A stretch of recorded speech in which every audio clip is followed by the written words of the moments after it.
What's up, gang? So Saturday's workout, we're gonna do some bench pressing. We don't bench press often, but every now and then it's fun to kind of check in with and give yourself like a little bit of a challenge. One of the reasons we don't do bench often is because sometimes it can come with a lot of baggage in the sense that we get caught up, or it's easy to get caught up in like the pounds on the bar as a reflection of something, as opposed to just using it as a tool and a challenge for developing some upper body strength. So I'm going to give you a few things to keep in mind. Only add weight to the bar today, or on Saturday rather, when you can achieve and maintain these standards, and you'll find that they're going to be pretty challenging to do from the beginning if you've never thought of them before. But just like if we were going to be snatching or clean and jerk, you don't add weight to the bar until the technique is really dialed in. Consider bench press in the same light. It's not as technical, but it can be a technical skill, and that's how we're going to approach it today. So first and foremost, it's going to be a narrow grip bench press. I want you to remember that. So our hands are going to be about shoulder width apart. We're not doing the full bench press. So that alone will give you the out necessary not to have to worry about setting PRs or comparing against anything you may or may not have done in the past. It's just one day on Saturday to set like some objective milestones, and then perhaps we'll come back as a group, or you can do it as an individual later and see if you can maintain these standards and perhaps add a little bit of weight. So here's what we're looking for. We have the benches set up. Let's make sure we have the bars pulled all the way to the edge of the rack, and when you get set up there, we want that bar sitting right above your face. That's just kind of like a basic setup here. So pull all the way to the clips. When you get set up here, bars right at the eye level. Okay, so the three things I'm looking for here. Number one, I want you to have a firm footing with your feet on the floor. So if you are maybe a shorter athlete, shorter legs, consider putting some bumpers underneath your feet so you have a firm grasp on the floor. You're going to take a stance maybe a little bit wider than you would squat. And I want you to think about squeezing your butt. So it's almost like you're using the tension through your glutes there to push your feet into the floor. So that's one end of the equation.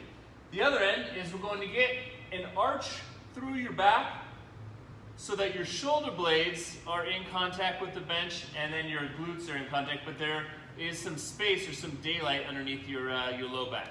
So I'm pushing down from below, I'm arching my back with my shoulder blades in contact with the bench there at the top. And then number three is the entire time we bench today, I want you to keep the shoulders in that pulled back or retracted state. And I'm going to give you a little test against the wall so you can maintain that.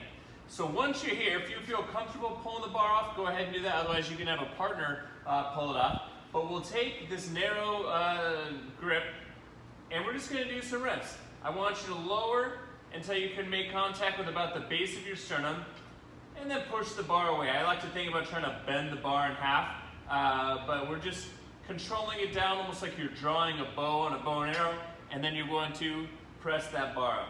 And initially, especially if you're not doing these already or very often, keep it light enough so that you can go down under control and come up with a pretty good speed off of your chest, getting to full extension. After you finish your set, go ahead and put the bar down.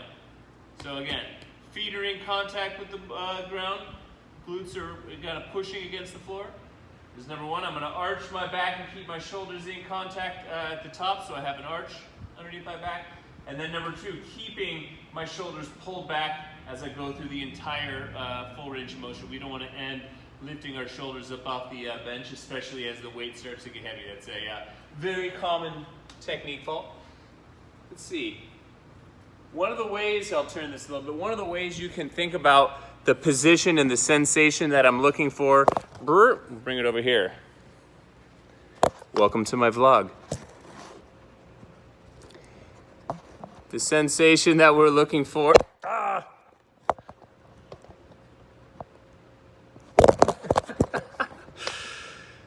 not having a whole lot of luck here. Booyah. With the bench is if you find a wall, I want you to stand facing the wall, and basically without leaning forward, I want you to extend your arms out, and I want you to reach for the wall. So you can kind of inch yourself forward. Basically, we want to touch the wall, but we're standing as far away from the wall as we can. So basically I'm rounding or protracting through the shoulders there in order to touch the wall. You'll notice my upper back is pretty rounded and my shoulder blades have spread. When we're benching, we want to stay away from this today, and what we want to be after is the opposite. So without moving our feet, I want you to pull down and back with your shoulders, so it's almost like your sternum comes forward and your shoulder blades get pulled back, and my arms are still straight. And from my perspective, I have maybe like 6, 8, maybe even 10 inches here difference from the wall. So I've done a couple of things. I've pulled my shoulders back into a much more stable position. They're going to be sitting against the bench now. And I've also shortened the range of motion, which if you're moving weight, is advantageous. You don't have to push it as far. But really what we're after there is setting the shoulders into a nice, stable, and strong position, and then developing the strength to push from there. Just like any skill, like we talked about, or any new kind of movement, it's going to feel weaker maybe initially than compared to some of the other patterns you've done in the past. It doesn't mean that it's wrong or that it's not worth pursuing. It's just different. And once you've given yourself time to develop it, it will likely become stronger, and it will certainly help you develop strong shoulders as opposed to repeating patterns that are probably going to, maybe expose you to some injury there. So long, brain dump on the bench, but a few things to think about as you come in to get the most out of it for Saturday here. Enjoy.